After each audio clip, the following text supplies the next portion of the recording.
As we grow up, we latch onto things that we identify with as we try to find ourselves. Crash Bandicoot and Spyro the Dragon were the big gaming mascots of my childhood, both getting me into video games as a kid and giving me some great nostalgia bait as an adult.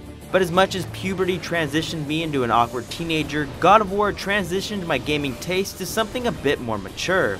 That happened 10 years ago as of the posting date for this video, and even through multiple console cycles, no game has been as important to me personally than the original God of War.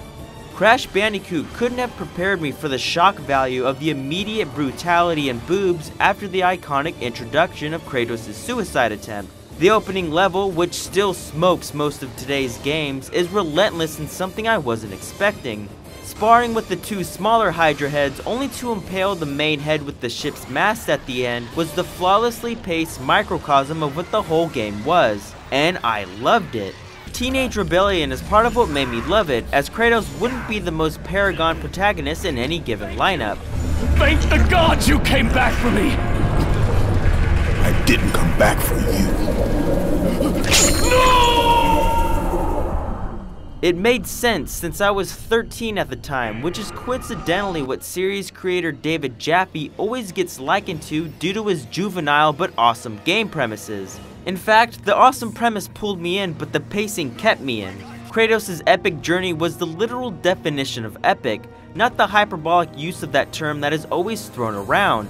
Regardless, Kratos' tale was a classic telling of the hero's journey, and the gradual reveal of his backstory was punctuated by some truly badass action sequences. These moments are seared into my brain, much like Kratos' blades of chaos are seared into his forearms. Through this story, I was going through what a lot of young teens and kids were going through in the 1980s with Star Wars. There's something about your first or one of your first hero's journey stories having incredible staying power even through your adult years. As odd as it is to say, God of War was sort of my Star Wars. Now let's just ignore the fact that I haven't seen Star Wars and move on. The combat also grabbed me in a way that I wasn't familiar with. It was my first character action game, so I sucked a lot at first. It beat my ass into the ground and sent me to Hades more times than I'll admit to, but much like the first day at BDSM Club, the new punishment felt refreshing.